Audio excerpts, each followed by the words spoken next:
Alright, so hey Keith, if you want, man, you can. What we're gonna do is role play this, where Nikki is gonna be the lead dealership that I'm presenting to, and during this, we're not gonna come out of character. Even if you have any questions or anything like that, leave it at the end. If you have a question to me as a dealer, you could pop up and ask it, but not as you as a sales guy. Okay. Alrighty? Now, are we doing this through Uber Conference where I can see what you're drawing, or you're not doing that? I'm not doing that, but I am recording it. So I'm making a video. It's on a tripod right now, so you'll be able to see it. Okay. And you can kind of review. I just wanted you to kind of be in it in real time so that you can ask any questions, and I'll kind of discuss what I'm talking about pretty clearly. But yeah, let's start. So hi, Nikki. Hello. How are you? Good. So thanks for taking the time to meet with me. I don't have much time. Okay, I understand that. But there's one thing that I want to know, that you did accept for us to meet. So why are we sitting here right now? How can I help you? Well, I think that's why you're here. But you must have a little bit of inclination as to why you Well, even agreed to have the meeting. Honestly, I understand. First of all, your tenacity. It sounds like you are in a unique position with your company. I do think that internet or digital marketing may be somewhere that we kind of suffer. It's not at the top of my list right now. But I'm willing to look at that in the future. Okay. If you don't mind me asking, what's the standard you guys have at your dealership for following up on leads? What do you do with a lead when it comes in? Well, it depends on the lead. But I mean, that's not. One from the internet. Those are responded to from the sales staff. They're responding from the sales staff. Okay. So we haven't, an internet manager, but there is kind of a breakdown in that department. I just don't really believe in leads from the internet. You don't believe in leads? I'm not saying I don't. I'm just not saying that we're seeing a lot of cars sold that way. You're not seeing a lot of cars sold that way. Why do you think you're not seeing a lot of cars sold that way? There's not a lot of validity to, numbers from someone's computer that they may have had an interest. I'm guessing this has to come down. I mean, you're pretty firm on this. This has to come down to the fact that your percentage rate on internet leads that turn into cars sold is low. I sell cars when someone comes on my lot and walks off with their keys. No, I understand that, as you should. So would I be correct though in saying that your conversion from internet leads to cars sold is low? Yes. Okay. So do you know what that number is? No. No? Would you guess like 1%, 2%, 5%? I would say 5% or under, probably. From the sounds of it, it's probably more like 1% because you don't even believe in them. I can't blame you for the situation you're in, but I'm just walking you through it. So right now, you guys, do you have any idea how many internet leads you have coming in a month or a day to make it easier? It varies. Probably 10 a day, maybe. Okay. So you guys seen like around 300 a month on average? Probably. Closing maybe 3? Maybe. Maybe 3? Okay. So what happens to a lead? How long does a person have? How long does your salespeople have to call the internet lead when it comes in? Well, I think it's right away. You think it's right away? Is it right away?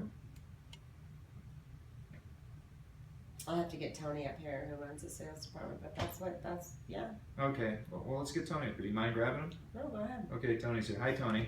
Hey. How long does it take? How long should somebody be to follow up a lead once it hits your CRM? It hits your CRM, right? Yeah. Okay. How long does it take for the person to follow up? Within 24 hours. Within 24 hours. Tony, I have a hard time remembering what I had for breakfast today, let alone yesterday. How are you supposed to? I mean, don't get me wrong. I'm trying to help you guys. Well, guys are sitting around waiting for internet lead to come on. They got people on the lot, or we got someone in their office. They're not going to take time to all of a sudden make a call. I get what you're saying, Tony, but I'm looking around right now, and there's only like one person on your lot. So they could be calling right now. Could they not? Yeah. So 24 hours, I understand what you're saying, but most dealerships, they tell me 15 minutes. And you know what my question is to them after the 15-minute thing? What happens after 15 minutes expires? So for you, what happens after 24 hours expires and still nobody's called them? What happens then? Is anything? It's okay to say nothing happens. Yeah. Okay. I mean, I think it's pretty typical in business that you have a 24-hour. You know, if you reach out to a business, it's not expected that you're going to be responded to immediately. And if you want to be responded to immediately, you're ready to buy a car, I'm going to see your face.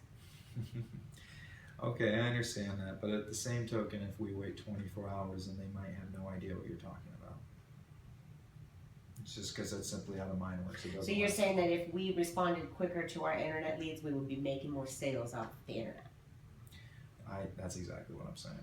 And I have a system in place to do it. It's not that hard. I actually have run into problems like this before with dealerships, but what I've realized from the proven process that I'd like to show you guys, but know this, we're not going to be working together unless you can figure out your lead problem right now. I can end up flooding you guys with way more leads of people that are interested on Facebook, from people that said they want to know the value of their car and trade in and trade up to the Durango of their dreams. But I can't do that unless you guys fix some of these problems. I can give you the tools of that, but are you willing? I mean, right now you have 300 leads coming in a month with like a 1% close rate. What if I just gave you some simple tools and now we made that a 10% close rate? What if you close 30 off of that? Would that be worth just a couple of tools? We're not even talking about the proven process of why you even call me in the office right now. We're talking about the problem that you guys have right now from me asking you just a few questions. Are you open to becoming better at dealing with internet leads? Are the leads open to becoming better leads? What's a better lead, Nikki? Tony? What's a better half the time, most of the time, these people are not coming in. They're not answering the phone. You know, it was an accident that we even have their information. So I don't know that I believe in the process. Okay. I do find value in the leads, and we do want to reach out to them. And if there's another way that we can bring people onto the line to sell more cars, we are definitely not turning our nose to that. Definitely not. I just have had an experience where it doesn't seem like the validity is as strong as we can do when we're speaking with people who are doing our own campaigns with traditional media. Yeah, I understand, and that makes sense. I'm willing to learn. No, I can show you. I can show you guys something great, but I need you guys to really take them seriously, though. I mean, I can double your internet leads coming from a site where you get none right now. The one that people are on every single day, on average 14 times a day, Facebook. People really look at Facebook. Oh yeah, that often. But no one's going to Facebook to buy a car. My wife doesn't go there to shop. She goes there to see, I don't know what I'll she break goes there to that, see. Tony. I'll break that down to you in a second. But if I give you a solution to double your leads, the only way we're going to have a long-lasting relationship is if you commit to put in some processes to make sure that you're closing more of them. Well, Can you commit to closing more? we can always have Charles make sure he calls the leads right away. I just like to put a sales guide on it. More than just that. Call right away, what to say, what to text, what to say the next day. You know how to sell a car better than I do? I don't know how to sell a car better than you do, but I do have proven processes from 40 dealerships across the country on what works best on dealing with internet leads. Okay, let's hear it. So I'll get to that in a second. Let me show you like what this process. This is what I had in mind for you guys. Basically, what we have developed is a type of funnel, and we have it going from. I'm just gonna draw this out. I'm not gonna, or I'll draw this out on a piece of paper. But right now you have this nice glass kind of thing. So if you don't mind, I'll draw on here. So up here at the top of the funnel, we're hitting people that are near market and in market for buying a car. So Tony, near market means that the person is statistically likely to start looking for a car near. They haven't started looking yet, but they statistically are likely to because Facebook is partnered with Polk Auto Group, and they have combined the data from Polk in real time with Facebook accounts. So meaning when you buy a car, the average new car buying cycle is 3 years. So when you get close to that 3-year mark, even though you're not actively looking across the internet for cars, you are statistically likely to start. So we're getting in front of those people that are in a certain mile radius of your dealership. The second is in-market. In-market literally means that we are looking on Cars.com, Toyota.com, Mazda.com, Ford.com, Autotrader.com, Edmunds. All of them all have Facebook retargeting pixels. All of our clients have Facebook retargeting pixels. What this does is when somebody starts looking on these from site to site, what else are they doing but looking for a car for them or somebody else? They are in market for looking for a car. Would you agree? Otherwise, why would they waste their time looking across the internet at AutoTrader and Cars.com I and don't know Toyota? what people do. Yeah, I know, right? But I would, yeah. So those are the people, instead of doing what the radio and TV has always done, like, hey, we're going to hit everybody. It's going to be great in your town. You're paying to hit all those eyes and all those ears. Instead, we're just doing near market, in market, a more honed in approach. It doesn't matter that your wife has gone on to Facebook and she isn't looking for a car. She's going across the internet and Facebook sees that. So now all of a sudden we're able to get the Toyota Tundra. Let's just assume you're a Toyota dealership. We're able to get that Toyota That's Tundra. something a different car. We're able to get those Toyota Tundras in front of your wife. So what we're doing in the beginning, since your wife is now in market and she is looking at a Tundra on Toyota.com, and you offer that same Tundra, we're going to have your Tundra pop up and we're going to A/B test that Tundra in the beginning. These are simple link ads that are popping up in the Facebook newsfeed. Not your Facebook page, the Facebook newsfeed. These are micro-targeted ads that are getting in front of people that are near market, in market. In this case, we're going to use your wife as an example this entire time and the Toyota Tundra that she's looking to buy. So this isn't on my Facebook. No, this is all Page. hidden stuff. You'll love this so much because your competition has no idea how to do this, so when they start seeing that you're doing this, they won't even know how to copy it. It's that great. All right, so anyway, what we're doing here is A/B testing this Tundra. We're doing the same picture of a red Tundra with to your wife with 2 different texts, and we're seeing which one you respond to better. Really, we're seeing which one the audience responds to better, which one is getting you clicks to your site for less. After we see that the text about drive away in a Tundra of your dreams did better, that will advance, and now we'll A/B test that text to different pictures of the Tundra, maybe the interior of the cab, maybe different colors. The button will be A/B tested. Even the audiences will be A/B tested. People on the north side of town compare to the south side of town, women versus men. This never ends. This is actually happening throughout the entire funnel, but to make it simpler, I'll just explain it at the top part.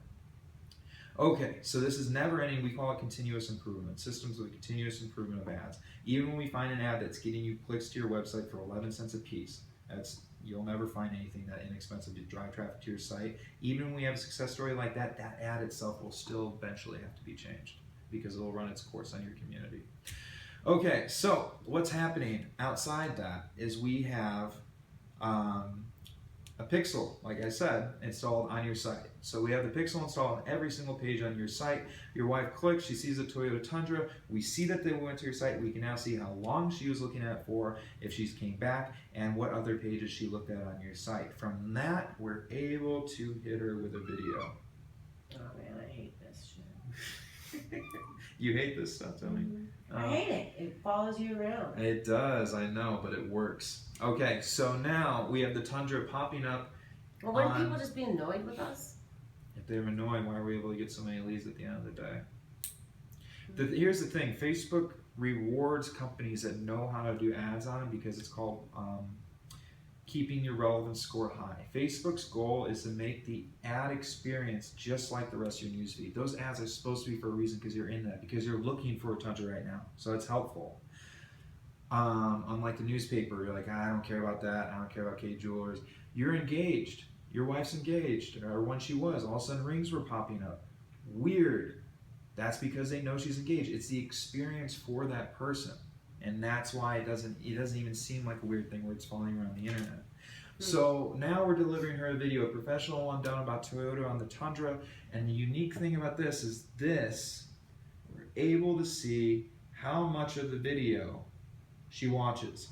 We're able to see if she watched 0 to 10%, 90 to 100, and everything in between. Why is this significant? Well, for many different reasons. What we call it is thumb stopping power. You have your app and you're going through Facebook. You already went to their site. You went there a few times, actually. And now you see that Tundra playing, and your thumb stops to watch the commercial. You could keep on going and see what those baby pictures are up to and all that sort of stuff, but you're not. You're watching this commercial. That's significant. So this fires off actually additional funnels. There's actually more than this, but to keep it simple, we'll keep it with 3. This one is 0 to 10%. This one's 90 to 100%. The 0 to 10% means that your wife just kept on going. That doesn't mean we're going to give up. Hit her a couple more times. We're not going to spend too much money. We're going to hit her a couple more times to see if we can restart this process. Right? This is where she watched 90 to 100%. We're going to bypass what's about to happen here, and we're going to ask for her contact information now. I'll get to that more in a second. There's a lead. Boom. Okay, so now for the ones in between that. Hey, there's a bit of interest. She didn't watch the whole thing, but she's obviously interested, so we're going to hit her with a Canvas ad. This is an immersive type of experience where your whole phone is taken over. It says tap to expand in the Tundra of your dreams, and all of a sudden there's a video playing. There's an interior carousel ad of a tour of the car. There's an exterior carousel ad. There's call to actions throughout the entire thing, and we can see when she opens that, how long she was in for, what she did on it, and now we're going to ask her for her name, email, and phone number. Now this is not including this part right here where we start flooding you guys with leads. That's not including all the leads that are going to come from your website, because remember, this is going to direct people to your website. So are all of these, and so is this. What's going to happen is for all those times that she went and she didn't give you her information because she wasn't ready yet, we'll hit her at the end here. If she does, then we'll exclude her. We can create audiences of people who gave their information, so we make sure we're not paying extra to put them through this. It doesn't make sense, right? So let's get to this. The main reason why we're even talking right now. Facebook came up with a lead generation ad technology about 2 years ago. They had us beta tested for about 6 months when they came up with it. And immediately my team went, holy crap, this is going to be huge if they got a few of the bugs out. And they did get a few of the bugs out. What Facebook realized is the number one way lead generation fails is because people get distracted when they're on their phone filling it out, because 80% of e-commerce is done on your phone, just the way it is. So you have 80% of e-commerce being done on your phone, and now you want to fill out a lead to drive away to Tundra of your dreams, and you're at the dealership site, and you're like, oh, this is my name, boom, text, distracted, definitely want to text, phone call, definitely distracted. Good luck coming back and completing that form. Facebook said, wait a minute, we know their name, we know their email, we know their zip code, we know almost more about them than they know themselves, so let's just autofill whatever the auto dealer wants. So we always ask for the name, email, and phone number at least, and we like to do, trade in and trade up, want to know the value of your car, stuff like that. They could type in stuff like that, but we find the less is more. Now all of a sudden, we're sending you emails every morning with a list of leads of people that are interested in trading in and trading up to the Tundra of your dreams. To make it even better, we now have the ability to put it in your CRM in real time. That's a new update that we did with Facebook getting into their API about 3 months ago. So now, instead of every morning hearing from my team saying, here's your leads, they come in your CRM in real time, and we'll make sure we email you, Tony, so that you're notified to make sure that your people are on top of calling these leads. You'll get an email, your CRM will be in there, and you can make sure you're managing them to close. My goal with you guys is 10% of these. So that's basically it. That is it, actually. That's what I wanted to show you. That's our proven process. It's interesting. So if you guys are able to basically make sure you follow up on your leads, and we've developed from this what to text people, lead follow-up playbook, and all sort of stuff to make sure your guys are on it, because I deal with dealerships that have BDC centers inside their dealerships, and they really have it down, and they're closing tons of these people that are interested because we follow through. These are real people on Facebook. What dealerships are those? Oh, we deal about 40. I could go through a list of them with you if you really want. Okay, might want to follow on or something. Okay. And so basically, Nikki, you want to be looking at, Tony, you want to be looking at spending to really crank this thing up anywhere from like $2,000 to $10,000 a month. So that's the type of range that you want to be looking at to crank this. So what sort of where can you pull from those other areas that do not give you leads like this, does not brand you like this? Well, I wouldn't say that our other marketing doesn't give us leads. I mean, we need to be visible. We need to be where we currently are. So coming up with that kind of money is Pretty easy if you cut your TV. Also real easy if you cut your radio. All I'm saying is I understand this is a bit scary and a bit new, but I didn't have to get out a bunch of computer programs. I just drew it like that. I mean, tell me this, does this, you can tell me no, but does this make sense to you? well. I mean, how long does the process take About 48 hours. to get them here? To get them there, for us to get started, about 48 hours, to get them there, about a week. But again, you can say no. Does this make sense to you? Well, I mean, if it works, I don't really understand all of that. I just know that we can't not be on TV. I understand you cannot be on TV. But if you can actually end up having more people talking about you on Facebook and having leads that you're closing, can you do that for somewhere between 2 to 10,000? What number in there? I mean, am I scaring you to death with that range? What number in there actually sounds swallowable to you between 2 to 10,000? Well, I think we spend about that on Google already. Okay. But what number in that 2 to 10,000 range seems doable? What, or is it all completely scary? Do you I mean, if I was to do anything, maybe I would take it from there. But take it from where? Google, from our AdWords. All So right. you guys do AdWords? Yeah, Tony, we could get an AdWords, but here's the thing. I'm not the guy to tell you to quit doing something that people are doing. The game's changed, Tony. You should know this being internet marketing, and I don't mean to talk to be I'm a sales condescending. manager. Oh, sales manager. The game has changed. It's not about how often you can be on the radio or TV. It's about how many times you can be on a phone. Because what do you do when you wake up in the morning? What do you do when you go to sleep? What is your wife doing all day? And what does your sales team do when there's nobody on the lot? What do they do? What are they doing right now? We can look. There's Bob. What's he doing? He's on his phone. Let's go in your service area. What are the people in your service area doing? Are they reading all those magazines that you pay subscriptions for? They're not. They're on their phone. You have all these people on your phone. That's where the game's changed. People aren't even paying for cable anymore. You're paying for radio. The irony of that is that you are selling the thing that's killing the radio. You're selling cars that connect to Bluetooth of Spotify, Pandora, and come fully equipped with SiriusXM radio for free for the first 6 months. So the game's changed from radio and TV. Obviously, the Yellow Pages is dead. It's all about how many times you get on your phone, and this is the #1 app checked in the world. So that's why it works. It's not rocket science. It's a basic funnel that goes on this thing that people are addicted to. It does all these impressions, thousands of impressions, thousands, tens of thousands of people to your site. And in the end of the day, the giant cherry on top is it literally will generate you leads. Oh, by the way, I'd say one of the best part, I can get this guy's name and number to you for anywhere from $3 to $9. So anyway, $2,000 to $10,000. What does not seem too scary for you? You can always tell me to take Well, I mean, I'll try it for a month, maybe. Okay. Because you No. said it's going to take a week. How many leads am I going to get in a week? Here's the thing. I'll do a month with you if you pay my setup costs for that. So we do annual agreements. And basically the breakdown of what I was doing is $1,000 a month is our fee plus 15% of your ad